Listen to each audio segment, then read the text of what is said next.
said, okay, motherfucker, you wanted to kill me so bad. Let's do it right, motherfucker, now. What was funny, we was booked. This is when it was championship wrestling from Georgia.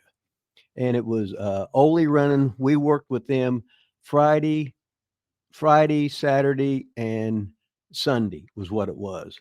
So, and they kept me and Randy separated. So when we were in Louisville, it was supposed to be in that Sunday night, all of a sudden, he just made a beeline for me to try to attack me. I just knew that Randy didn't win, and everybody was surprised about it. But the thing about it was, Randy was on the double secret probation because he was there. ICW was pretty much folding, and he was getting experience with Jarrett because he was over with Lawler because he has all those challenges all that year. So we did, but he was supposed to, he was on double secret probation because he wasn't allowed to do anything to get in any more trouble, or they would have got rid of him. Of course, all of a sudden he attacks me. Now Lanny throws Brenda down and was riding on top of her. Because I remember it was over. I said, where the hell were you? She goes, well, Lanny was on top of me. I just shake my goddamn head. So why do you do that? So she didn't get into it? Yeah, because she would have had her gun with her, and would have got them some bitches. That's just a story, but then all of a sudden when the shit happened, all of a sudden Randy said I attacked him. Yeah, I'm going to be attacking him. Garvin, everybody they was there watching it and everything. I just know he didn't win, so I probably surprised the shit out of him. And of course he told Mrs. Jarrett that I started it. So, and I said, yeah, everybody believes that. So, in other words, he got by with it again. So, such is life. Nobody said life was goddamn fucking fair. But then again, at the Omni, the next time, Ole booked him in without his dad, without his brother. We went in the Omni. I went right up. I went into his goddamn fucking dressing room, went in, spit in his goddamn fucking face, and said, "Okay, motherfucker, you wanted to kill me so bad. Let's do it right, motherfucking now." That fucking wouldn't even fucking look at me. He wouldn't even fucking look at me. Then again, now I idolize this motherfucker more than anybody. Then I felt like a total fucking asshole. Why? Because I just did. I wasn't violent, and then I was acting like fucking him. So how much longer after was this when you confronted him? Do you have any idea? How many years later? You mean when I did that? Yeah. Oh, this was like the next week. Oh, it was the next week. Yeah. See, I thought it was a long time. No. When that happened, I left and I said, well, sorry, Mrs. Jarrett, but I can't work under these circumstances. And this is when Jarrett was working with Ole, and he was coming in for the TV for championship wrestling from Georgia. And we was doing like combo shows.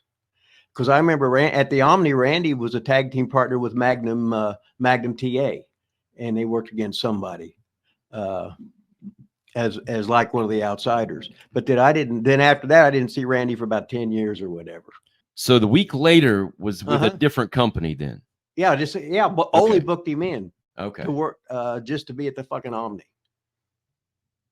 So you really spit in his face? Spit right in his goddamn fucking face, which is the first time I ever did to anybody in my life like that. And he didn't just... No. Nothing? Nothing. Yeah, I can't hardly believe it. That's awesome. I couldn't either. Then I felt like a heel. So this is the week after he attacked you. Yes. Uh-huh. I remember I took I'd pull a handful of fucking hair out, right? So I threw his fucking hair at him. I said, "Oh, here's your goddamn hair back."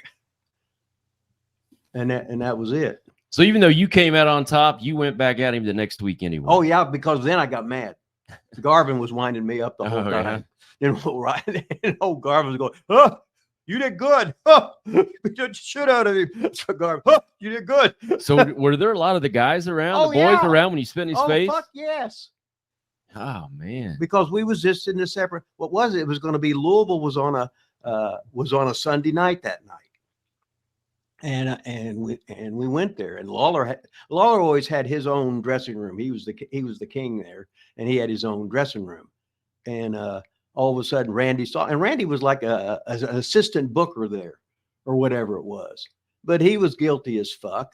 And what happened? He'd been running his mouth the whole fucking time, and all the guys in Memphis because Randy could talk some shit, so everybody was scared of him. And then when the thing was going that, oh, no, Rip's on the show and you don't do nothing. So they're winding him up, right? So, and Randy didn't like getting wound up, so I can just see everybody winding him up. So then when I saw him for the first time, that wasn't from the separate dressing rooms and everything, that he just made a beeline right for me. And that was it. And it isn't when I went after him. Oh, hell no. It was like the guy's trying to tackle you and you're playing football and you try and tackle him just to even things up. You didn't have time to think about it. You just went right into survival road right there. Oh yeah. Now he bit me like a fucking pussy and I had to go get a tetanus shot. Jeez. Yeah. He fucking bit me like a fucking girl. Well, you pulled his hair. Ribs. I didn't instigate anything. I mean, you pulled his hair. That's kind of. Oh, okay. Yeah. Right. Yeah, so he fucking bites me like, and I won't say the C word, but so he bites me. This could be our last day on YouTube. Yeah, right now now. I have to go to the emergency room. And what happened? Well, this guy bit me. I said, "Are you ready? I got my dots on, my polka dots. Get your popcorn, get your Coke, get ready, get excited because look what's coming up now."